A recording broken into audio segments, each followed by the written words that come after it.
1980, the National Security Advisor, Brzezinski, who worked for President Carter, got this call at home in the middle of the night. It was Brzezinski's military assistant, Colonel Bill Odom. He said, we've just gotten an alert that there are like 200 Soviet missiles headed toward the United States. Brzezinski says, well, get better confirmation. Odom calls him back. He says, I was mistaken. It's not 200.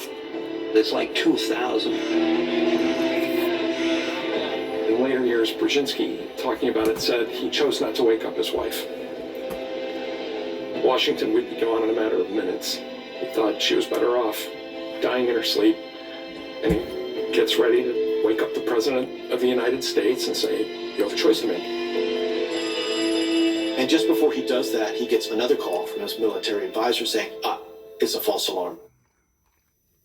Wow. It was remarkable hearing your father talk about that story. You can hear a pin drop. He was Story. talking about being downstairs, and said his wife and his children were upstairs, and he just sat there knowing that the end was going to come in the next 10, matter of moments, 15 minutes. And he said he was just sitting downstairs in the dark, letting it happen. And I said, well, what would you have advised? What would you advise the president? And he said, well, if they were going to get us, then there's no way we were going to allow those SOBs to get away with it. We were going to do the same to them. You know, when I heard him tell that So story, chilling. I used to get sort of tortured inside because I was 14, so that would have made my brothers 16 and 17 maybe. And we were so terrible. Like we had no idea what kind of stress he was under, and I just All the time. wish I could have been a little nicer. That's all. Please. I was a horror show. But can you imagine that? Like, everybody has a bad day, and you That's a come bad home day. and you don't want to tell your kids about the bad day. They Well, just that sit happened in there the middle of the thinking, night, yeah. "Well, that was a bad night. Hey, Dad, how did you sleep last night? Yeah, I No, we slept probably were better." fighting, like my brothers and I, the next morning while he's sitting there trying to process what happened the night before. But that was a clip that you just saw from the new Netflix docuseries entitled Turning Point, The Bomb and the Cold War. We just started it. I want to weigh in on what you're talking about here. In 1983, leading up to 1983, the pressures of concern just kept getting higher and higher and higher. Even Brother Cagle has made mention that preaches over in Union City of the Pentecostal church over there, right by the hospital, that whenever he was raised up out in California as a child, that they used to have nuclear test, basically nuclear drills, to where all the children had to go inside the hallways and take their arms and their hands and put it over their head and basically put their head in between their legs. To where over here, in the Tennessee side over here, for the majority point, the only time that we would do stuff like that would be because of a tornado drill. I don't remember ever doing nothing like that pertaining to a nuclear drill. But to give you an insight toward just exactly how severe that this was pertaining to the pressures, it was just a matter of seconds, not days, not hours, but seconds, before somebody was going to make an irrational decision towards ending life as we know it. This was actually on my mind whenever the occurrence took place in 1983 in my life, whenever a 1979 Buick Regal rode over on top of me, and I lost 9 units of blood. That basically the doctors had to go in and remove my spleen because I'd bled completely out whenever I reached the hospital up here in Martin, Tennessee. Basically, my blood pressure was 0, and all my veins had collapsed because there was no more blood for the heart to beat. They cut down by my ankle and they started pumping blood back up into me. The doctor, I woke up temporarily for the doctor to look at me. He said, you need to make restitution with your God because you may not make it. I woke up about 6 hours later with a tube down my throat, knowing that it was only by the hand of God that I was still here, and that God actually took an intervention plan in sparing my life.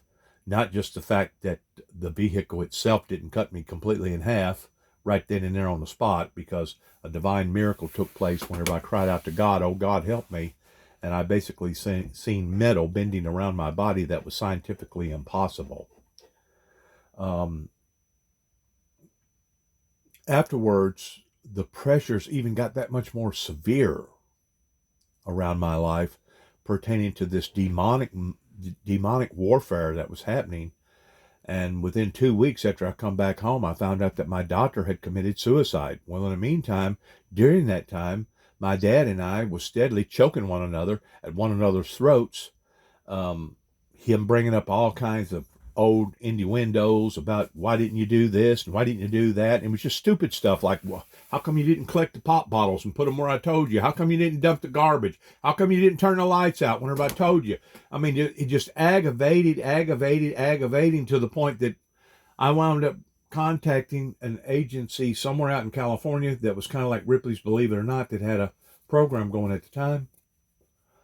And I took a bunch of pictures of my automobile, knowing that it was a divine miracle that took place in my life, because you could literally see the impression of my body where this vehicle come crashing down on top of me. And he found out about the telephone call because they was trying to make contact with me to verify some sort of a, I guess it was probably trying to set up some sort of a one-on-one interview with me. And that's whenever he decided to rip the phone off the wall and basically attack me in the kitchen of his mother's house. And if it wasn't for his brother, J.W., that drug him off of me, I truly believe that he would have kept on and on and on till he would have finally either done damage to me or possibly even taken me completely out, killed me, because I still had 64 staples up and down my belly. The following next day, after me sleeping on it and realizing, my God, my life had been in danger. Keep in mind, about a week before that, I had contacted J.M. Willis and Miss Almus and Ola across the road from Miss Odell's house, my grandmother's house at the time, and asked them to come down to pray for me about 2:30, 3 o'clock in the morning, which they found to be very, very unusual, and in which it was. But I was being demonically attacked. At that time, there was images or visions that was happening to me towards basically this spirit coming to me as a good-looking lady, a good-looking, beautiful woman. And just about the time that it got ready to kiss me, it changed its identity towards me seeing what it actually was. That happened twice. 2 different times, and the second time that it happened, that's whenever I got on the phone and called my neighbors, because that's what the Bible requires. The Bible says that if you have a problem, get before the church and ask for prayer. I needed prayer, and I needed prayer then. Well, the pressures had built to the point that my mother almost had a nervous breakdown, because at that time she was living back with my dad, even though they had went through a divorce. Living in his mother's house. At the time, Miss Odell had already been transported up to Dresden nursing home up here, because she was going through dementia. Basically didn't know her own name. Hardly at that time. She did know her own name, but within years after that, she even slipped off even deeper. But that's whenever I walked to Kenton, Tennessee, and instead of stopping in Kenton, I went ahead and walked to my grandmother's house, which was about another 1.5 miles, 2 miles beyond Kenton, Tennessee. Made a telephone call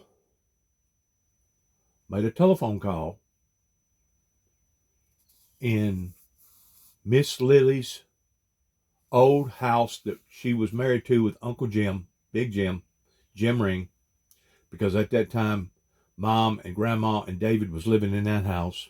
Made a telephone call, hung up the phone. This was in 1983. Hung up the phone, didn't say a word to nobody, and commits to walking back to Kenton. Whenever I got to Kenton, I went into the city hall, talked to the police officer there at the time, that was Don Curry, and explained to him that I just got through making a telephone call to the White House, and that I was going to be the one to meet the Antichrist, and before the poison arrow struck the flesh of my skin, that I would vanish and disappear, that was basically whenever the second coming of Christ was going to happen. That was going to be whenever the supernatural was going to occur towards the dead in Christ, being transfigurated from mortal to immortal in a twinkling of an eye. And that's whenever the rest of us was going to be caught up to go home to live with God Almighty and the Lord Jesus Christ. Because my story was so outlandish, Don Curry thought that I was drinking. He went ahead and made me blow into this balloon, and it showed up absolutely 0-0. I didn't have no alcohol in my system. I wasn't telling him a lie about what had happened with my doctor and what had happened with my dad the previous night before, and with my mother almost having a nervous breakdown on account of the pressures being so strong. Anyways, before the night's end, he basically put me in jail temporarily just for a holding. He didn't actually charge me with nothing. And got on the phone and called up a bunch of people. And the next thing you know, that night, there was a big round table discussion with Damian Cross, the mayor, 2 or 3 other ones that was there, along with the police officer that was there, along with my mom and my dad and myself. I was 24 years old. This was in 1983. And basically the decision that was made pertaining to me telling them about the miracle and telling them about my concerns about nuclear war and telling them about the New World Order, the one world government, the 2 witnesses, the opening of the seals, the doomsday devil's duel, and etc. They thought that I had lost my freaking mind. Don Curry and Damian Cross and those that was in there from Kenton, Tennessee, the townsmen that night, literally thought that I had lost it. And it actually disproportionalized the event, because by rights, by going to the authorities, knowing that you still had 64 staples up and down your belly, they should have immediately put handcuffs on my dad towards attempted murder, because you do not treat a patient that way unless the patient themselves was coming at you either with a knife or a gun, or your life was in imminent danger. And that was not the case in James Robert Jackson's life, my dad's life. That was not the case at all. The fact of the matter is, he had gotten peed off because he realized that I had made a telephone call to, like I said, somebody like Ripley's Believe It or Not, and that I was wanting to give God the Father, the Son, and the Holy Spirit all the glory pertaining to my life being spared, not only in the initial event, but also in the event that whenever I got to the hospital, the doctors was already scrubbed up in a little town. You can't hardly find that, but there was a scheduled pregnancy for a C-section pregnancy to be done, and they asked the husband if it'd be all right for them to keep his wife oxidated long enough for them to try to save my life, and he agreed to that. Which he didn't have to do that. They could have actually been hard-nosed and said, you know what, let's give it another 7, 8, 10 minutes for us to call in another doctor. And by that time, I'd have probably been dead. Fortunately, the guy was lenient enough that he said, okay, let's put my wife in isolation temporarily until we try to save this guy's life. So at that point in time, it became a big deal in the hospital. Of course, now everybody wanting to know if my life was going to be spared. Dr. Summenchecker done an excellent job. He was from India. I think his parents had already spent well over $1 million in his education. He was just going through temporary schooling up here before he got assigned his permanent station. I think they got to do a year to be able to prove their identity to where they're going to go. And man, did he ever prove his identity that afternoon whenever they brought me in towards sparing my life, because he basically went in from the inside, from the front side, took out all my intestines, laid them out on the table, and then removed my spleen. And while he was in there, he went ahead and removed my appendix, and then pumped put all those corals back into my stomach, and I think in total it's about 20 feet of intestines that he wound up putting back into my stomach, and then taking a staple gun, a big 2-inch staple gun, and stapling me back up. So whenever my father attacked me, I still had those staples in my belly connecting both pieces of skin together. So it wouldn't have taken very much at all to have ripped that in two. And the next thing you know, I'd have been bleeding out again. And here this guy is up on top of my head, beating the heck out of my brain and beating the heck out of the back of my neck and the back of my back, because I was smart enough to be able to protect that area in a ditch effort towards trying to spare my life, trying to save my life.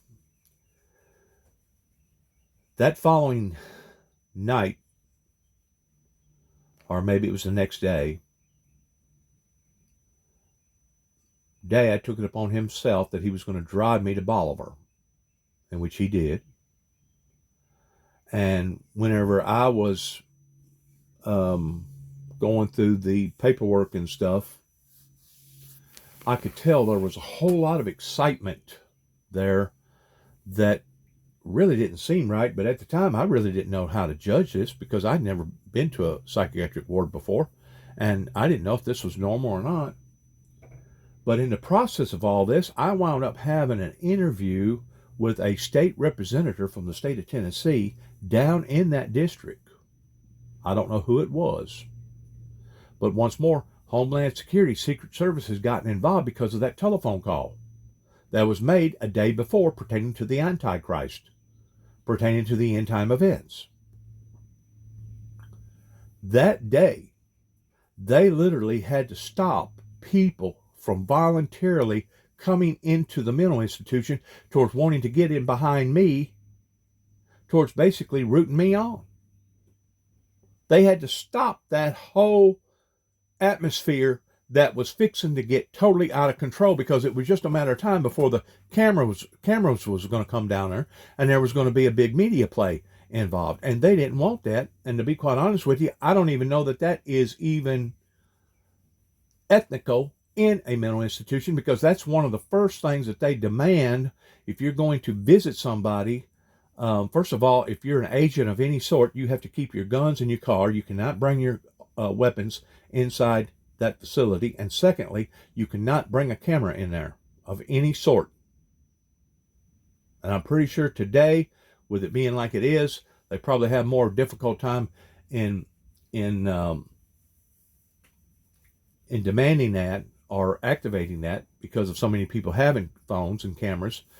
But I do know this, that whenever the occurrence took place in my life in 2017, over here in Dresden, Tennessee, Weakley County, Tennessee, pertaining after my brother had died, about 10 days after my brother had died, the way that the Weakley County courts had basically attacked me, even though it was my brother and I that was concerned about the well-being of the children. As a matter of fact, I just got through calling the other day to the abuse center in Nashville, Tennessee, and yes, they do have a corrugated record of the telephone call concerning the people that was across the road. They keep up with that stuff because it's important. Now, we also made a telephone call to the Weakley County Child Abuse Center. I didn't call them, but they're supposed to also keep up with those records too. Don't know that they did, but they're supposed to. And within 10 days after my brother had died, now I'm being handcuffed, thrown in jail, and accused of stalking, because of a prosecutor here in Weakley County had found out that I had had a previous case up in Kentucky of 2 telephone calls that was made. One of the telephone calls was made directly to Land Between the Lakes, to a law enforcement agency, and the other telephone call was made to a Mr. Gary Hawkins that worked for LBL, Land Between the Lakes, and both telephone calls was like less than a minute and a half long, and both telephone calls was non-threatening and in a apologetic form. Because I had made those 2 telephone calls, now all of a sudden the state of Kentucky puts out a federal warrant for my arrest, which gives them the authority to go beyond the boundaries of just the state. that was a very, very hairy moment for me whenever I went down to Bolivar for the first time. I'd never been introduced or involved in any type of psychiatric evaluations or any type of psychiatric treatment. And if the truth be known, the very person that should have wound up going to a psychiatric ward the whole time should have been my biological father, not just in what he'd done that night, the night before, but the way that he was raising up his children towards beating us and being cruel to us, going through abuse. That a great deal of the people in the neighborhood at that time was fully aware of his behavior. Fully aware. Matter of fact, Miss Monica Graves, that married my brother, Danny Jackson, went through teetotal hell over my dad because of my dad trying to break them apart or separate them. That Miss Monica actually witnessed the abusiveness that was going on whenever she had married my brother, that basically stonewalled the marriage to the degree that she wound up leaving and going up north and starting her own life over again, and wound up having 2 beautiful children, or maybe 3, and then coming back to Tennessee about 5 or 6, 7 years ago. The point that I'm trying to make is this: the pressures pertaining to this was so intense that you could have literally cut it with a knife, because people was looking for answers. People was looking for solutions. And there was not no solutions to be found. And now all of a sudden, this individual that had this miracle take place in his life makes a telephone call to the White House. And now the pressures had even increased even more so, to the point that they literally had to stop people from coming into Bolivar. To this day, as far as I know, of course my dad's dead now, to this day I never mentioned that to my dad. I never told him about the chain of events that happened after he dropped me off down there, of the occurrences that happened.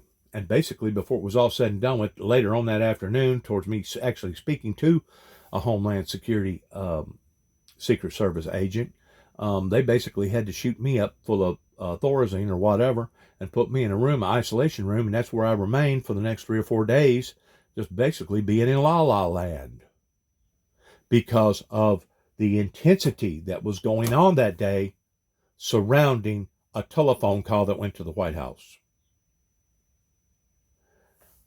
Let's watch some more of this, and I felt like that was really necessary for me to get that out, because like I said, my mother, my father, my brothers, nobody even known about that, because it wasn't until later on, whenever I got to really analyzing my life, especially whenever I evaluated my life to the point that I put my autobiography off on 9 tapes and sent the 9 tapes to the White House in 1988.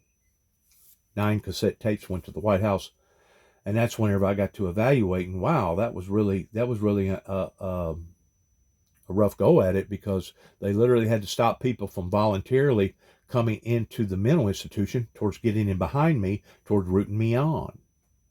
That was a very, very extremely unusual, tense moment that I did not actually capture the significance of until later on, whenever I decided to sit down and try to remember everything about my life that I could remember. And that's whenever I got to evaluate my own life, and that's whenever I said, you know what, there was a whole lot more of that pertaining to my doctor committing suicide, all the intensity that was going on in my life at the time, towards me seeing these visions of this spirit that was coming to me as an angel, and then all of a sudden it's changing and literally trying to take my life while laying in the bed. And the only thing that I could do was plead the blood of Christ and say, Satan, I command you to flee from me in the name of Jesus, in the name of Jesus. And I couldn't actually say it. Only thing I could do was think it. The only thing that I could do was think it, because my speech at that time was completely cut off, because I was being strangled. My oxygen was being strangled by this supernatural spirit that was coming into my presence, because this supernatural spirit knew that my life had been spared. And this was before the telephone call that was made to the White House. This was probably just about the time whenever I had made photographs of my car using an instant camera. Whenever you take a picture, it instantly produces itself in about a minute. And I sent those pictures to this agency out in California. I don't know that the agency ever got the pictures. To be quite frank with you, I had a feeling after all that was all said and done with that Dad actually went into the mailbox and stopped that from ever occurring. I can't say for sure that that happened, but I felt like that he was doing any and everything that he could in intervening towards not wanting my story to be told to the public, to give God the Father, the Son, and the Holy Spirit the glory, honor, and praise for. Something was really, really eating at him, to the degree that whenever he jerked the phone off the wall, he literally leaped in the kitchen for about 15, 17, maybe even 20 foot, kind of like a witch, jumping in the air. And I'd never seen nothing like that. It was actually a supernatural scenario that occurred, because there was no way that he could have got over where the sink was to where I was at the end of the table fixing to go off into the other bedroom in the living room. There was no way that he could have done that within a matter of a split second. He literally flew.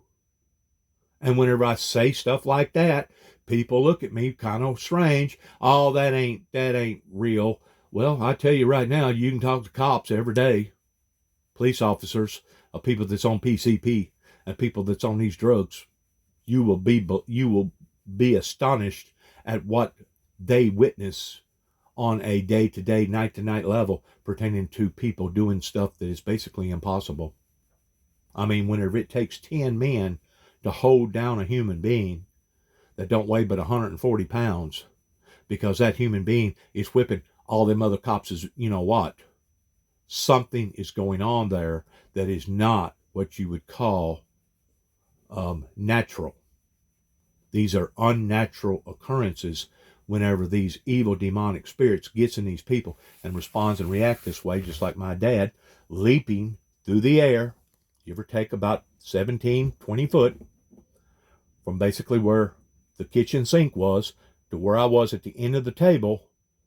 And once I realized that he was in mid-flight, that's whenever I immediately went down to my knees and covered my head above my ears and was trying to protect my torso area, my stomach, in making sure that he did not gouge me or punch me or try to disrupt that wound that was already there, because I know that if he could have, he would have. If he could have, he would have.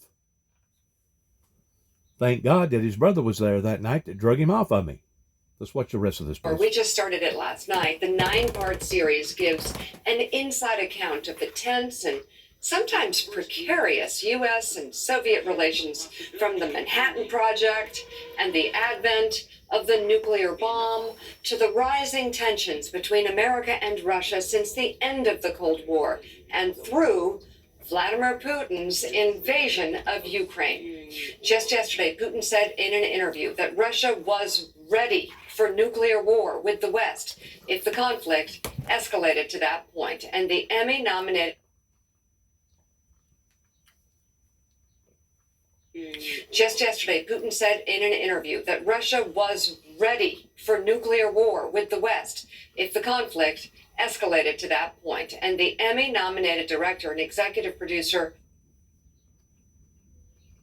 if the conflict escalated to that point. And the Emmy-nominated director and executive producer of the series, Brian Knappenberger, joins us now. Brian, so far it's incredible. I feel like everybody needs to watch this to understand what's happening today. Well, I mean, Brian, what's so fascinating is it's not just what we grew up in, not just what we experienced going through the Cold War, but as you point out, very importantly, at the top of the whole series, it's important because it helps us understand better what we're going through right now. Yeah. Well, that was definitely hit home with us when we started this. I mean, we started this, I guess we were like 2 or 3 months into creating this series when Putin invaded Ukraine.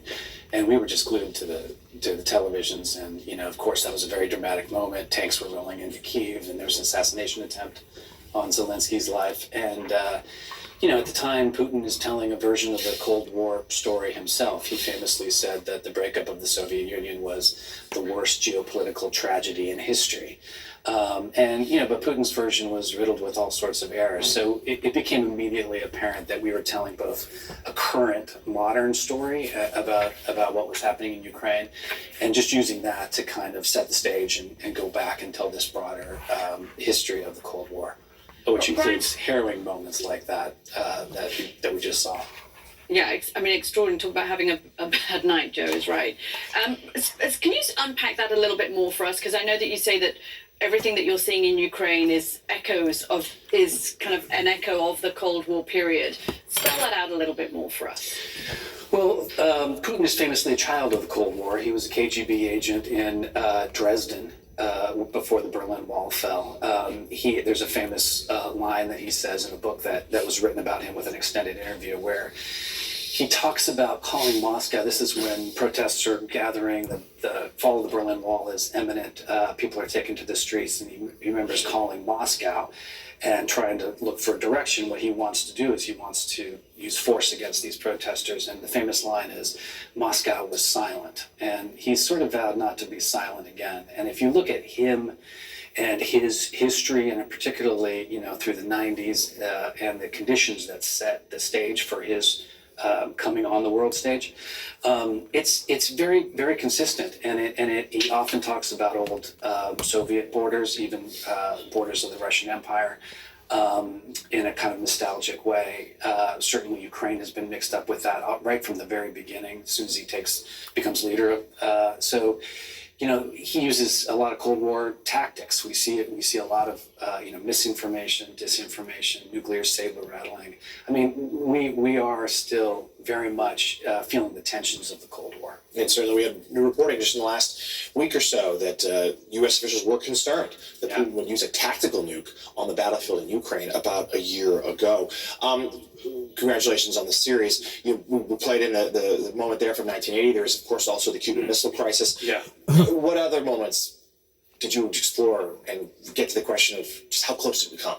Well, how close do we come? I mean, the clip that you just saw is just unbelievable, because that could have been the end of the world. I mean, you really have to stop and think that could have been it, because once those missiles are launched, should that decision have been made, it's very difficult to get those. Our system is built so that you don't get to call them back, really.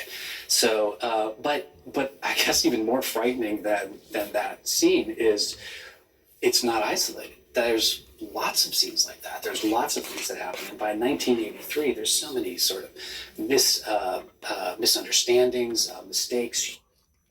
What did he say? 1983.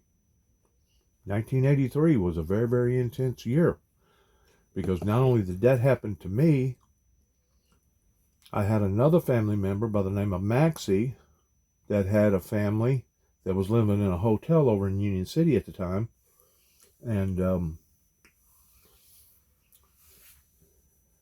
the hotel caught a fire that wound up killing his wife, her 2 children, one of Maxie's original children from his first wife, and also another child from her. That absolutely devastated that portion of the family. And it wasn't until then, whenever Aunt Ruth, thank God for her intellect, come down to the state of Tennessee. And at the time, my grandfather's sister was still living, Aunt Lolena, I think it was. And she'd done an interview with her, recording her on a cassette tape. And she also done some digging pertaining to our genealogy. And later on, after she got through doing all that, they wound up merging down to Plano, Texas, and basically had a family reunion down there, because the 2 older brothers and the sister was still living, as well as the youngest brother, Ronnie Jean. She had enough intellect about her that she put 2 and 2 together towards saying, this is what happened to Dennis. This is what happened to the doctor of Dennis. This also led into what happened to my cousin, Maxie, that is still living up in Union City at the water something nursing home over there. And she had enough intellect to say, you know what? There's too many strange dots here that's all coming together in the same direction towards destruction, death and destruction. So that's whenever she took it upon herself towards getting documentation from Aunt Boliner. I'm pretty sure it was Aunt Boliner that was still living at the time, that still had her right mind. And that's whenever also Ruth Helen dibble-dabbled around with our genealogy towards putting some stuff in there that was factual pertaining to Jeff Jackson, which would have been Kelmer Jackson's dad, that used to run the Lim store down here, that basically worked temporarily for the state of Tennessee towards being a duty-ator, towards going around and hanging people, especially those that deserved capital punishment. Because at that time, I didn't know this until just recently, Weakley County and Obion County was all the same county. Part of Gibson County and all of Tipton County and part of even Henry County was all Weakley County, until they reassessed, went out there and put up sticks and changed everything around. I didn't know that until just within the past 3 or 4 days. And I haven't ever really looked into it towards fact checking it, but I'm pretty sure the information that I was told was true. But I do know this, that in 1983, there was some extraordinary tense moments, especially after a telephone call was made to the White House pertaining to the Antichrist. And of course, the rhetoric is so amplified at that point. Reagan had called the Soviet Union an evil empire, that by 1983, you have things like the Able Archer exercise, which is everybody really believed, the Soviets really believed that was real, had armed their nuclear weapons. You have the shooting down of the Korean airliner. A lot of people, in hindsight, look at 1983 as maybe the most dangerous year in all of human history. I mean, we knew about and we go through the Cuban Missile Crisis too, but some of that, at least the last half, played out in public. We didn't know about this stuff until much later, and it's pretty disturbing. What was it? 1983. What did he say? Was the most dangerous year to the world, because there was some things going on that was being done on a supernatural scale that was basically trying to bring destruction to humanity. Keep in mind, wasn't but a year or so before that, to Ronald Reagan, his life was attempted towards an assassination with Hinckley, that if it wasn't for the hand of God that protected Ronald Reagan, he probably would have died. It just so happens the bullet lodged in an area that wasn't crucial.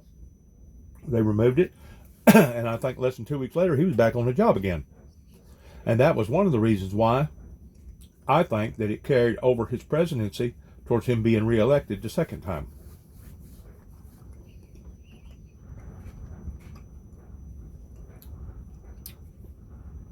That would have put things long about 1989, whenever there was another presidential election, and Mr. Senior Bush basically followed off of the coattail of Ronald Reagan, of his successes, that basically put him on the pedestal of being the next president of the United States.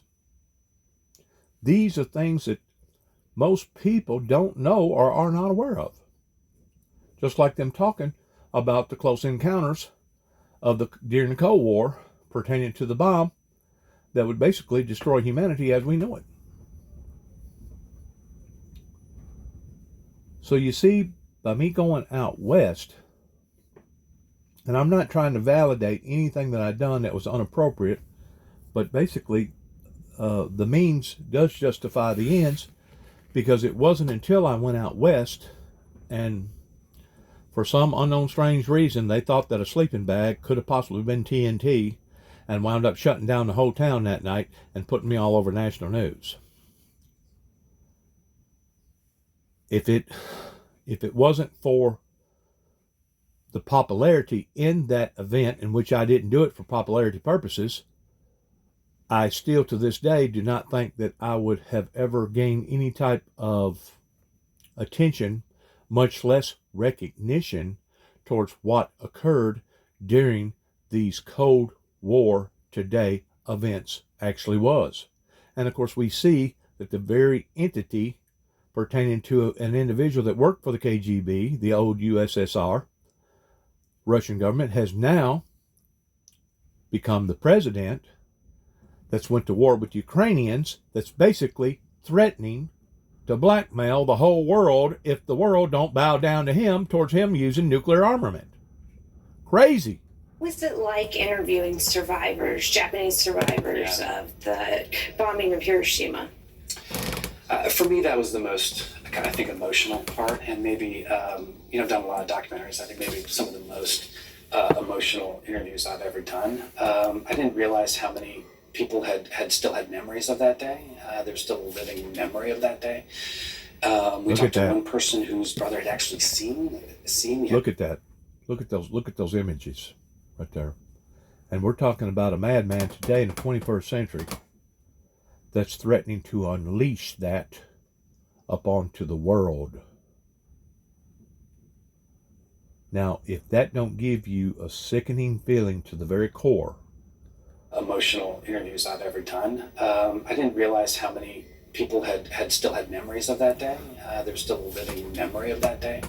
If that don't give you a sickening feeling to this very day of that, then odds are,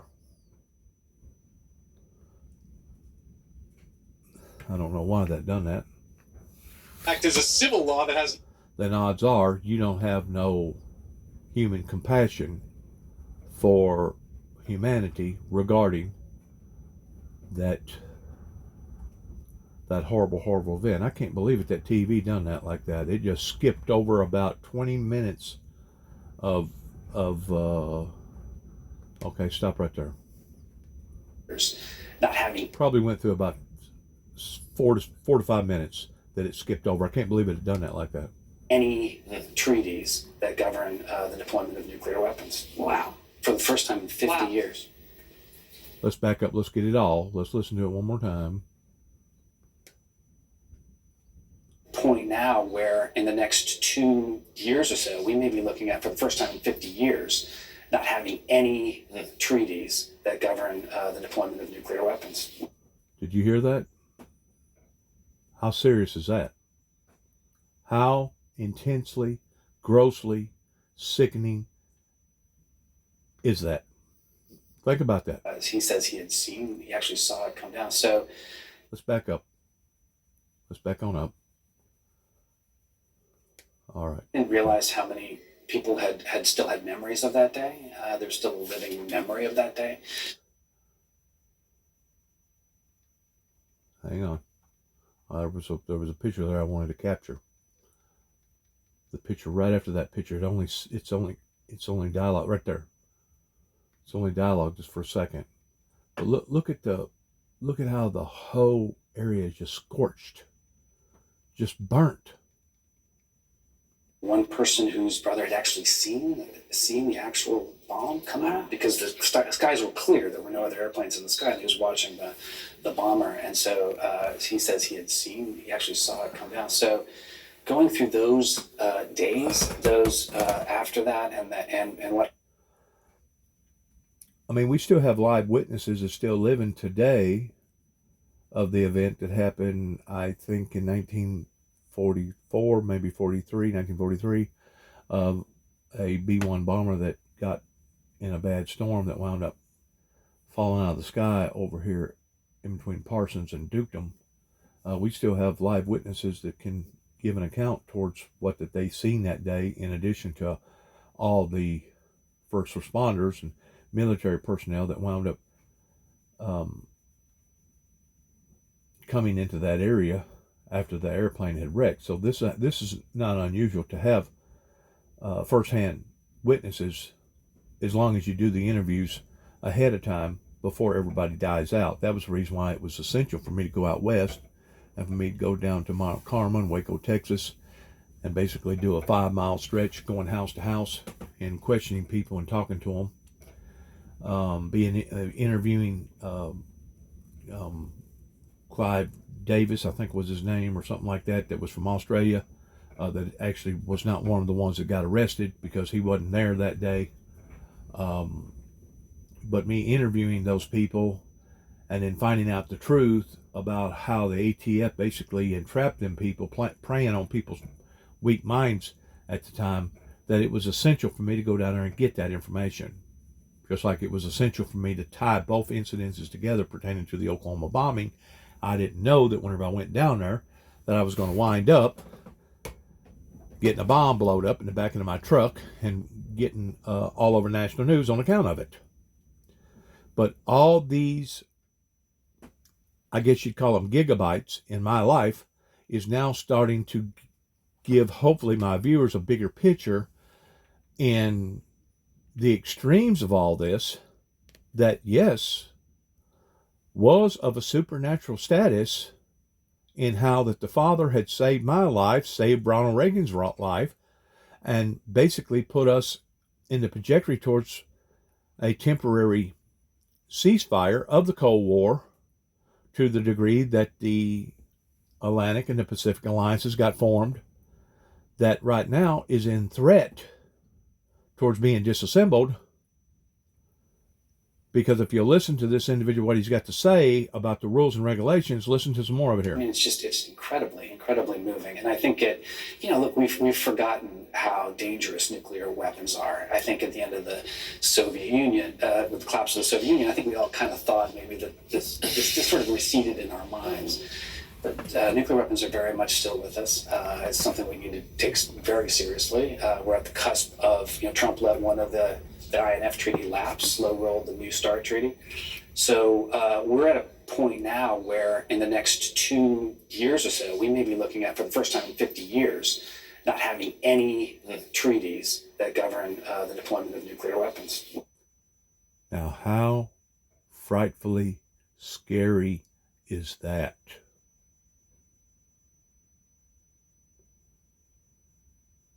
That is intense. For the first time in 50 years. Well, highly recommend that you see all 9 episodes of Turning Point, The Bomb, and the Cold War, streaming right now on Netflix. Director and executive producer Brian Knappenberger, thank you so much for coming on the show this morning and for this work. Thank you. Thank you very much. Thanks for having me. All right, take care. Coming up, a key hearing on Donald Trump's classified documents case is set to begin just moments from now. We'll go live to the courthouse in Fort Pierce, Florida, next in 2 minutes.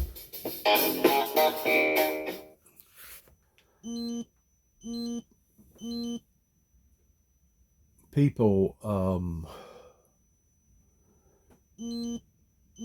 people by and large, there's a few people that do, but by and large, people don't comprehend the severity of the sacrifices that's been made to allow for us to get as far as we have in the year 2024 towards a major incident not occurring pertaining to nuclear bomb armament. But as the individual was talking, that for the past 50 years, those things has been under lock and key pertaining to treaties, that now we're fixing to walk off into an era that don't have those treaties. And because of it, it's basically turning things back into a Wild Wild West show that have basically put us back into the limelight of where we was before 1983, before we finally start initiating some sort of a compromising settlement with the USSR and other superpowers that had nuclear armament too as well. So we're getting back into another very, very intense era that could actually exceed and excel what we went through during the 70s and the early 80s before Ronald Reagan finally convinced Russia to back off. That, my friend, is a very scary, scary thought. Steady snow. I mean, a very scary thought. Let's watch some more freaky weather events here. You are experiencing there. So, Anna, good morning. We've been seeing this steady steady snowfall over the last several hours. And what makes this storm different is take a look at the snow. It's not the fluffy stuff that easily breaks apart. It is heavy, it is dense, it's weighted down with so much water. And the concern here is that this could down trees and power lines. So officials are working around the clock to clear the sidewalks and the roadways. And they say despite all of this snow, they are ready. The biggest storm to hit Colorado in 3 years, arriving like a thief in the night. Quickly shifting from rain to heavy wet snow, falling at a rate of 2 to 3 inches per hour. Forecasters predicting when it's over, the snow will be measured in feet, not inches. The heavy snow creating treacherous roadways, stranding dozens of cars under blinding conditions on Interstate 70. And leaving semi-trucks completely stuck. Denver city officials calling this a rare Tier 4 storm. The Tier 4 level for us is heavy accumulation, major drifting potential. And with hundreds of flight cancellations already at Denver International, both Southwest and United Airlines are offering free rebookings for passengers flying to Colorado this week. While Colorado gets hammered with snow, California facing its own problems. A massive landslide destroying homes in this Los Angeles neighborhood, collapsing roofs and decimating yards. Fortunately, there were no injuries reported, with several people evacuated. Other parts of the country are dealing with wild weather too. Overnight, South Central and Midwestern states facing severe thunderstorms, tornadoes, and golf-sized hail. The so-called gorilla hail creating dangerous conditions on the road, even cracking this truck's windshield. I was flustered. I really thought all the glass was going to shatter in my truck. Tornado on the ground. We got tornado on the ground. These storm chasers capturing this massive tornado touching down in Alta Vista, Kansas. And from Oklahoma to New England, an unusual winter warm-up with temperatures more than 15 degrees above normal, with many hoping it's a sign that spring may be around the corner. And I was just talking to some of your crew in the control room there. I mean, it's so hard to even make snowballs because it just compacts into this like a chunk of ice, so you can't really throw the snow at anyone. You're going to seriously hurt someone. Officials are asking people to stay home, stay off the roads, and stay safe. That's probably about as close as you'll ever get to an actual ice storm, is what they're dealing with right now, pertaining to the moisture being so compact in that snow. And once more, the temperatures has to be just basically right at the boiling point of all that coming together in a perfect sequence to be able to have that kind of snow. We've had snow that way before, real heavy wet snow. It is dangerous snow because it can create electrical disturbances, and it can cause buildings to collapse and all the above, depending upon what the building is and how old the building is and how it was made and what kind of pitch the building's got, et cetera, et cetera, et cetera. It's very, very heavy. Before I come back to Tennessee in 20 and 14, there was an ice storm that hit that winter. I guess it would be in 20 and 13, 20 and 14 here in Northwest Tennessee, that basically was so heavy that it caused pole barns and stuff to basically implode because of the weight. Most of the roofs are not designed in this area with such of a steep pitch that it will basically cause snowfall and frozen rainfall to basically run off, and because of it, it builds and builds and builds, and the next thing you know, you have a tree falling on a power line, or you have a house that's given away, or a barn that's completely collapses up onto itself. That can be that much more devastating, other than the snow itself. Like they said, this was a Category 4 storm for them. That is very, very rare for that to happen.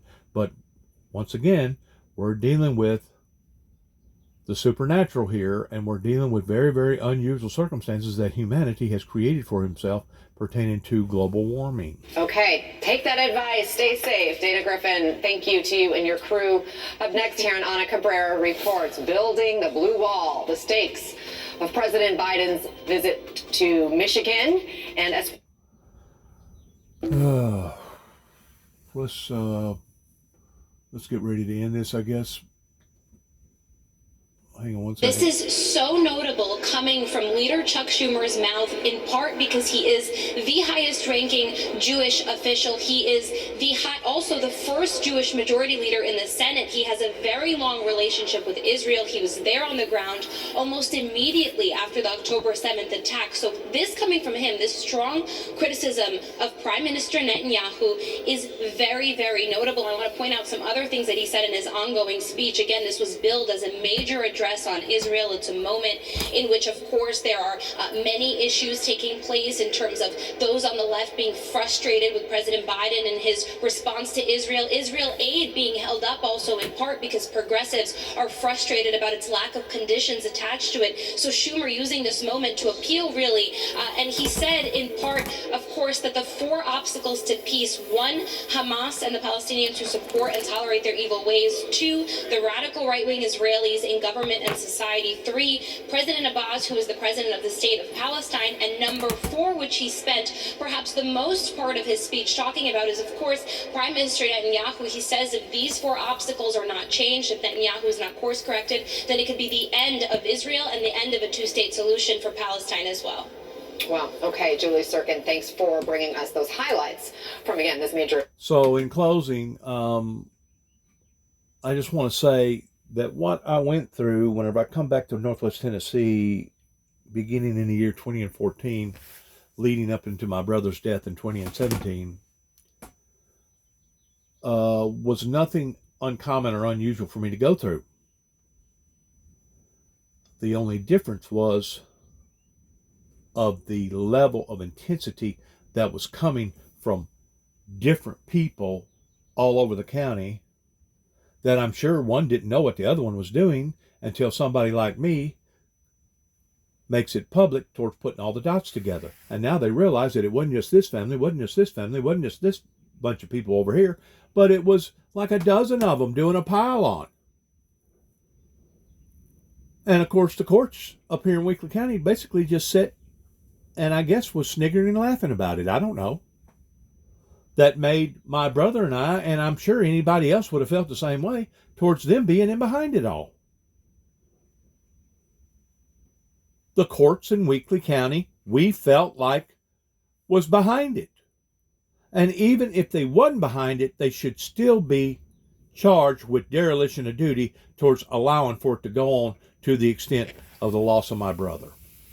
Because you can look it up on file pertaining to all the incidents that happened and different court dates that happened, and trying to get this thing to stop down here towards people tearing us apart, basically hunting us down like a bunch of animals, that the courts in Weakley County should be held accountable for.